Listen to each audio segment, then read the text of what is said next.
Hi friends, welcome back to our channel.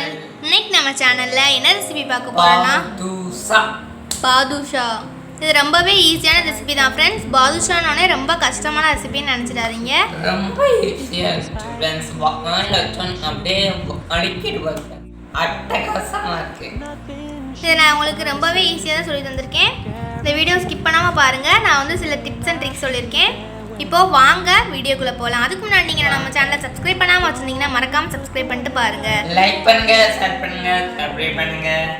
இப்போ வாங்க வீடியோக்குள்ள போலாம். இப்போ இந்த மாதிரி ஒரு மிக்சிங் பவுல் எடுத்து இதில் 2 கப் மைதா மாவு ஆட் பண்ணிக்கோங்க. இப்போ நம்ம இது கூட 1 பிஞ்ச் பேக்கிங் சோடா ஆட் பண்ணிடலாம். இப்போ நம்ம ஆட் பண்ணியாச்சு. இந்த ரெண்டும் நம்ம முதல்ல நல்லா மிக்ஸ் பண்ணி விட்டுடலாம். இந்த மாதிரி கொஞ்சம் அகலமான பாத்திரம் எடுத்துக்கோங்க. இதுதான் நம்ம வந்து மிக்ஸ் பண்ணி விடுறதுக்கு நல்லா இருக்கும்.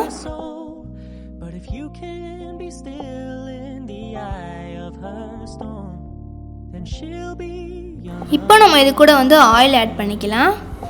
1/2 கப் ரீஃபைண்ட் ஆயில் ஆட் பண்ணிக்கோங்க.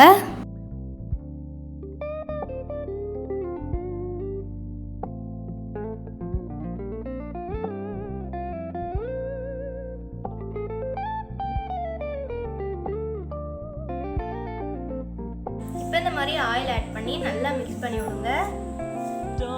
அதாவது நம்மளுக்கு இந்த கன்சிஸ்டன்சி மாவு எடுத்து இப்படி பிடிச்சு பார்த்தா இந்த மாதிரி வரணும். அப்போ தான் நம்மளுக்கு வந்து லேயர் லேயராக கிடைக்கும். ஸோ இதை வந்து நல்லா மிக்ஸ் பண்ணி விடுங்க. இப்போ நம்ம வந்து இதில் வாட்டர் ஆட் பண்ணிடலாம். சுடுதண்ணி ஆட் பண்ணி மிக்ஸ் பண்ணுங்க. இப்போ வந்து நம்ம சுடுதண்ணி ஆட் பண்ணிடலாம். கொஞ்சம் கொஞ்சமாக ஆட் பண்ணி மிக்ஸ் பண்ணுங்க. அதாவது சுடுதண்ணி வந்து நம்ம தொட்டு பார்த்தா நம்ம கை பொறுக்கிற அளவுக்கு இருக்கணும். ரொம்ப ஹீட்டாக வேண்டாம். இப்போ நம்ம இதை வந்து சாஃப்டாக நல்லா பிணைஞ்சிடணும். அதாவது ரொம்ப ஹார்டாகவும் இருக்காமல் ரொம்ப சாஃப்டாகவும் இருக்காமல் ஓரளவுக்கு நல்லா பிணைஞ்சிடணும். இப்போ பாருங்க நம்ம இந்த அளவுக்கு சாஃப்டாக பிணைஞ்சாச்சு. இப்போ வந்து நம்ம இந்த இடத்த வச்சு நல்லா அழுத்தம் கொடுத்து இதை வந்து பிணையணும்.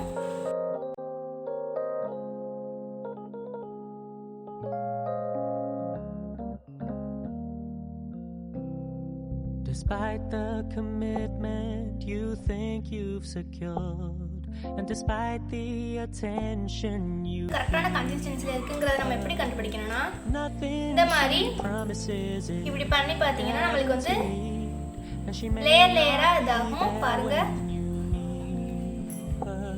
இப்போ நமக்கு இது வந்து கரெக்டான கன்சிஸ்டன்சில இருக்கு. நம்ம வந்து இத ஒரு 30 மினிட்ஸ் இத நம்ம ஊற வச்சிரலாம். இத வந்து க்ளோஸ் பண்ணி வச்சிருங்க.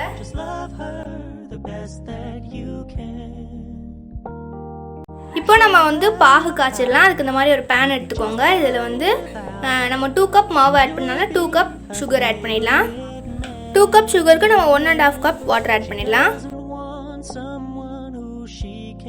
இப்போ பார்த்தீங்கன்னா நம்ம ஆட் பண்ணியாச்சு. இது நல்லா கொதிக்கட்டும்.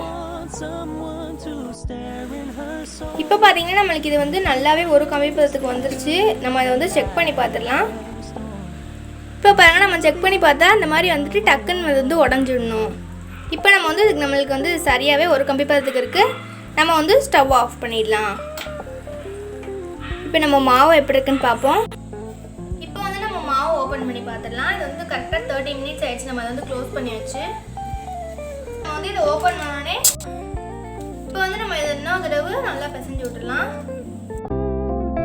Don't put the weight of your world on a woman. Just love her the best that you can. இந்த மாதிரி கொஞ்சம் மாவு எடுத்துக்கோங்க.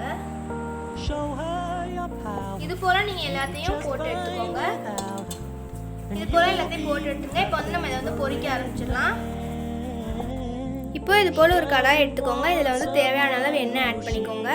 இந்த ஆயில் வந்து நம்மளுக்கு ரொம்ப ஹீட்டாக இருக்கக்கூடாது. அதாவது இந்த மாதிரி போட்டோன்னே பபிள்ஸ் வர மாதிரி அந்த அளவுக்கு மட்டும் ஹீட்டாக இருந்தால் போதும். இப்போ பாருங்க நான் ஆட் பண்ணிட்டேன். இதுக்கு வந்து நீங்கள் கரண்டி யூஸ் பண்ணாதீங்க. If you can be still in the eye of her storm, இந்த மாதிரி பொறுமையாக திரும்பி போடுங்க. இப்போ பாருங்க நம்மளுக்கு இந்த கலரில் நல்லா ரோஸ்ட் ஆனதுக்கப்புறம் அதாவது வெந்ததுக்கப்புறம் நம்ம இதை எடுத்து பாகுக்குள்ளே போட்டுடணும். பாகு வந்து நம்மளுக்கு கொஞ்சம் ஹீட்டாக இருக்கணும். இப்போ பாருங்கள் நான் எல்லாத்தையும் இந்த பக்கம் ஜீனி பாகுக்குள்ளே போட்டு வச்சுருக்கேன். இது வந்து சரியாக ஒரு 5 நிமிஷம் மட்டும் இதில் இருந்தால் போதும். உங்களுக்கு வந்து இது ரொம்பவே ஜூஸியாக வேணும் அப்படின்னு நினச்சிங்கன்னா கொஞ்சம் ஒரு 1/2 hour வச்சுருக்கலாம். ஆனால் கடைகளில் பார்த்தீங்கன்னா நம்மளுக்கு அவ்வளோ ஜூஸியாக கொடுக்க மாட்டாங்க. ரொம்ப அதாவது உள்ளெல்லாம் ரொம்ப இறங்கியிருக்காது இனிப்பு வந்து. ஸோ நான் வந்து இதை 5 minutes மட்டும் வச்சு எடுத்து சர்வ் பண்ணிடுவேன். அவ்வளோதான் ஃப்ரெண்ட்ஸ், நம்ம ரெசிபி ரெடி ஆயிடுச்சு. நம்ம தம்பியை டேஸ்ட் பண்ண கூப்பிடலாம். வாங்க டேஸ்ட் பண்ணலாம். பார்க்கும் போதே நல்லா டேஸ்டா இருக்கு ஃப்ரெண்ட்ஸ். பார்க்கும் போதே அற்புதமா இருக்கு.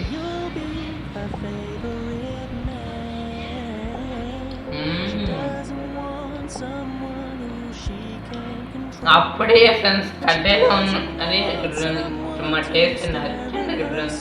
நீங்களும் கண்டிப்பாக ட்ரை பண்ணி பார்த்துட்டு எப்படி இருந்தது மறக்காம கீழே கமெண்ட் பண்ணுங்க, லைக் பண்ணுங்க, ஷேர் பண்ணுங்க, சப்ஸ்கிரைப் பண்ணுங்க. அவ்வளோதான் ஃப்ரெண்ட்ஸ், நம்ம ரெசிபி ரெடி ஆயிடுச்சு. இது வந்து நம்ம 5 minutes தான் சுகருக்குள்ளே போட்டு வச்சோம். உங்களுக்கு வந்து ரொம்ப ஜூஸியாக வேணும் அப்படின்னு நினச்சிங்கன்னா ஒரு 15 minutes நீங்கள் போட்டு வச்சு அதுக்கப்புறம் சர்வ் பண்ணலாம். ரொம்ப டேஸ்ட்டாக இருக்கும். நாங்கள் 5 minutes தான் போட்டோம், அதுவே வந்து சுகர் நல்லா உள்ளே இறங்கிடுச்சு. அவ்வளோதான் ஃப்ரெண்ட்ஸ், இந்த ரெசிபி நீங்களும் கண்டிப்பாக உங்கள் வீட்டில் செஞ்சு பாருங்கள். நீங்கள் வந்து பாதுஷானோடனே ரொம்ப கஷ்டமான ரெசிபி எப்படின்னு நினைக்காதீங்க, ரொம்ப ஈஸியான ரெசிபி தான். வாயில வச்ச உடனே அப்படியே கரைஞ்சு ஓடிடுது ஃப்ரெண்ட்ஸ், அற்புதமாக இருக்கு. அவ்வளோதான் ஃப்ரெண்ட்ஸ், மறக்காமல் நம்ம சேனலை லைக் பண்ணுங்கள், ஷேர் பண்ணுங்கள், சப்ஸ்கிரைப் பண்ணுங்கள். தேங்க்ஸ் ஃபார் வாட்சிங்.